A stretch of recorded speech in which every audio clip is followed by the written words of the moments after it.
Hello everyone, welcome back to my channel. So today let's speak something about financial discipline. We have discussed about self-discipline, goals, writing priorities, how to stay confident and all in my previous videos. Another important thing which we have to know is financial discipline. Yes, financial discipline is the one which helps you to live life with self-respect. Knowing about your finances, and maintaining a discipline in that aspect is the number key thing which helps you to live life with peace and self-respect. So let's start with number one thing that helps in maintaining financial discipline. Write down your make a chart every month and write down your expenses, the one which you are giving to charity, the one which you want to invest, something which you want to invest. Every month మనం ఒక chart maintain చేసుకోవాలి. ఒక మైండ్లో కానీ మీరు అనుకోండి, కానీ mind కంటే కూడా మనం ఒక పేపర్ మీద ఒక బుక్ పెట్టుకోండి. అదే పనిగా అంటే నేను ఇది 2024 డైరీ కదా, నాకు 33 years పట్టింది ఫినాన్షియల్ డిసిప్లిన్ యొక్క ఇంపార్టెన్స్ తెలియడానికి. సో ఈ year resolutions, one of my resolutions is to maintain financial discipline. మనము హార్డ్ ఎర్న్ చేసిన మనీ పైన మనకి ఎక్కువ ఇష్టం ఉంటుంది, దాన్ని చాలా జాగ్రత్తగా ఖర్చు చేయాలనుకుంటాము. పేరెంట్స్, స్పౌజ్, ఇంకా తెలియకుండా వచ్చే ఇన్కమ్ పైన మనకు అంత ఇష్టం ఉండదు. Will take it for granted. ఎప్పుడైతే నాకు జాబ్ వచ్చి నేను ఎర్న్ చేస్తున్నానో, ఇనీషియల్ డేస్ నాకు ఏమంత అనిపించేది కాదు. But as my days are going, మనం ఇంత వర్క్ చేస్తే మనకి ఇంత ఇన్కమ్ వస్తుంది. So this each and every penny is very much hard earn. అది ఎవరైతే ఎర్న్ చేసి దాన్ని తీస్తారో వాళ్ళకి ఇంకా దాని మీద ఎక్కువ, they love that money. The value of the money is known by that persons who earn that money. మనం ఎంత ఎర్లీగా ఫినాన్షియల్ డిసిప్లిన్ గురించి తెలుసుకుంటే అంత ఎక్స్పీరియన్స్ వస్తుంది. We can gain that experience. ఎక్కడ మనం ఇన్వెస్ట్ చేయాలి, ఎంత మనం సేవింగ్స్ చేసుకోవాలి, అండ్ ఎంత మనం ఎలా ఎక్స్పెన్సెస్ని లిమిట్ చేయొచ్చు, అదంతా. ఎక్స్పెన్సెస్ని ఫస్ట్ మనం చూసుకుంటే, ఎక్స్పెన్సెస్ని లిమిట్ చేయడానికి నేను ఫీల్ అయిన ఆర్ నాకు అనిపించే థింగ్స్ నేను మీతో షేర్ చేస్తున్నాను. అంటే we have to grow together కదా. అంటే so through this channel I'm sharing this video. అంటే నాకు ఇది ఇంపార్టెంట్ అనిపించింది. సో దట్ ఎక్స్పెన్సెస్ని లిమిట్ చేయాలి అంటే మనము ఫస్ట్ థింగ్ గ్రాసరీ షాప్. నాకైతే నేను కనుక ఒక సూపర్ మార్కెట్కి వెళ్ళానంటే నా బడ్జెట్ 500 అయితే అక్కడికి వెళ్తే మినిమం నాకు 2000 బిల్ అవుతా ఉంది. అంటే నేను ప్రీవియస్గా అంత కాన్షియస్గా ఉండేదాన్ని కాదు. బట్ నౌ చూస్తూ ఉంటే ఎందుకు ఇంత చేయాలి అంటే, జస్ట్ మనకు కావాల్సిన 4 things కోసం మనము గ్రాసరీ షాప్ అంటే సూపర్ మార్కెట్స్ని ప్రిఫర్ చేసామనుకోండి, అక్కడ తెలియకుండా మనం చాలా చూస్తూ ఉంటాము. వాటన్నింటిని తీసుకోవాలనిపిస్తుంది. మనం లిమిట్ చేసుకుంటూ వెళ్ళినా కూడా ఫైనల్లీ బిల్ మాత్రం మనకి ఎక్కువ, మనం అనుకున్న దానికంటే 30-40% మనము ఎక్కువ పే చేస్తాం. అంటే తెలియకుండానే మనం కార్ట్లో వేసేస్తాము. This is the technique they use.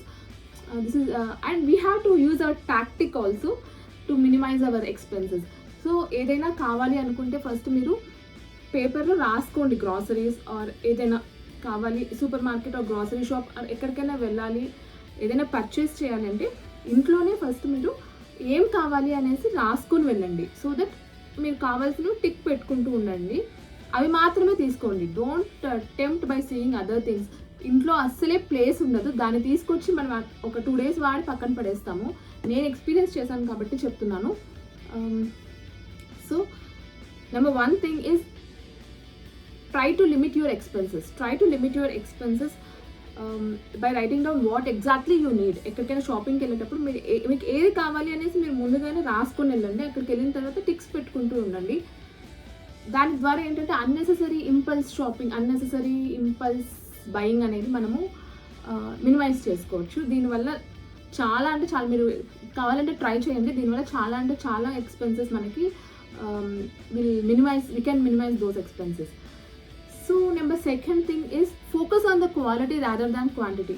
ఇప్పుడు మీ దగ్గర ఎక్కువ మనీ ఉందనుకోండి, 2-3 డ్రెస్సెస్ తీసుకునే బదులు 1 డ్రెస్ తీసుకోండి, అంటే కొంచెం క్వాలిటీ మెయింటైన్ అయ్యేది. ఎందుకంటే ఇప్పుడు నా పరంగా ఏంటంటే నాకు ఎక్కువ ఇప్పటికే నాకు ఒక ఈ లైఫ్కి సరిపడా శారీస్, డ్రెస్సెస్ అన్నీ, even including nightwear, sportswear, gym wear అన్నీ ఉన్నాయి అన్నమాట. ఇంకా ఏదైనా ఒక్క ఐటమ్ వచ్చినా కూడా ఇంకా నా వార్డ్రోబ్స్ పట్టదు, ఏదైనా డొనేట్ చేస్తే తప్ప. సో నాకు డొనేట్ అంటే నాకు అంత వేర్ అండ్ టేర్ అయినవి కూడా ఏమీ లేవు. సో దట్ నేను ఇంకా క్లాతింగ్ పైన ఎక్కువ ఇన్వెస్ట్ చేయకూడదు అనుకుంటున్నాను. ఉండేటివే రిపీట్ చేస్తే better. So number second thing which I want to say is try to repeat your clothing. మనము మిక్స్ అండ్ మ్యాచ్ చేయొచ్చు, క్రియేటివ్గా థింక్ చేసి. కాస్ట్లీ అనార్కలీ సూట్స్ ఉంటాయి కదా, వాటిని కావాలంటే కొంచెం అవుట్ ఆఫ్ ట్రెండ్ అయింటే కొంచెం మీరు ఆ మెటీరియల్ ఎంత కాస్ట్ పెట్టి మనము బై చేసి ఉంటాము, సో దాన్ని మీరు you can use your creativity and you can mix and match with dupattas and other dupattas use చేసుకోవచ్చు. So number second thing which helps you to maintain the financial discipline is repeat your clothing. క్లాత్స్ని repeat చేయండి. Reduce your investment on clothing. కావాలంటే ఈ ఇన్వెస్ట్మెంట్ని మీరు gold పైన పెట్టచ్చు instead of making an investment on clothing. So repeat your clothing whenever it is possible. And number third thing which I want to share with you all that helps in maintaining financial discipline is బయట ఇప్పుడు జొమాటోలు, స్విగ్గీలు వచ్చాక బాగా orders పెట్టేసుకుంటున్నాం. Because it's just 1 click away from our home. అలా click చేసి relax అయ్యామంటే 10 to 15 minutes లోపల వచ్చేస్తాయి. కానీ ఒక్కసారి ఆలోచించండి, దానివల్ల మనకి హెల్త్ పైన ఎఫెక్ట్ చూపిస్తుంది. అంటే ఫ్రీక్వెంట్గా బయట ఫుడ్స్లో almost it will be deep fried, there will be added artificial colours and taste makers, Ajinomotos అన్నీ ఉంటాయి కదా.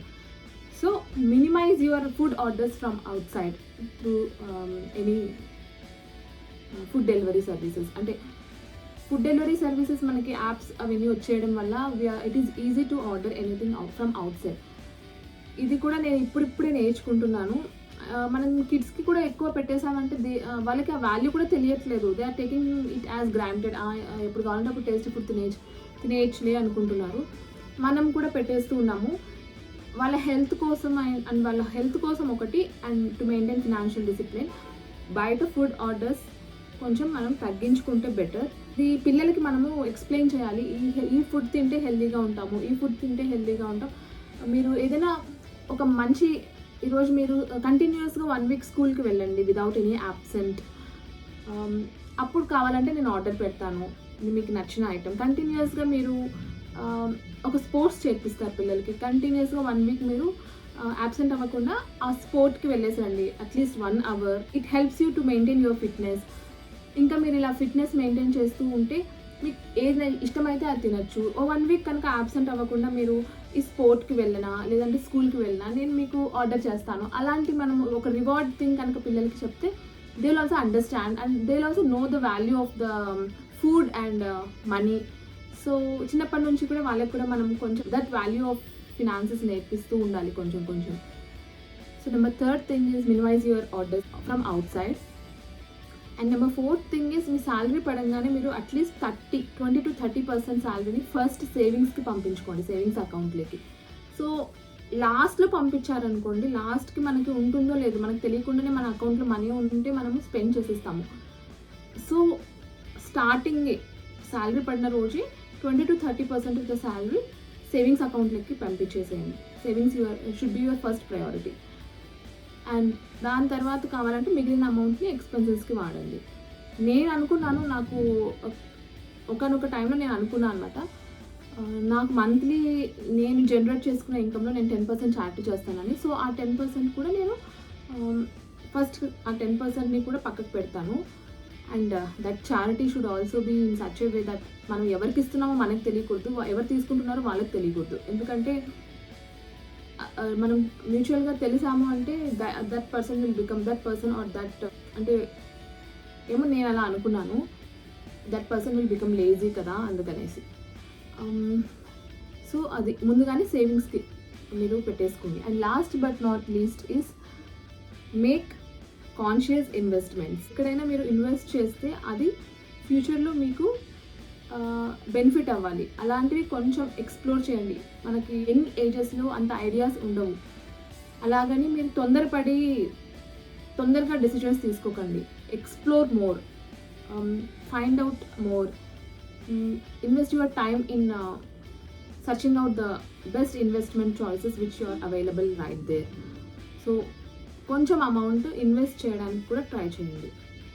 That investment should help in future to achieve your future endeavors. So this is for this video. Thank you for watching my video. See you in another interesting video. Until then, this is Dr. Sirisha signing off. Take care. Bye bye.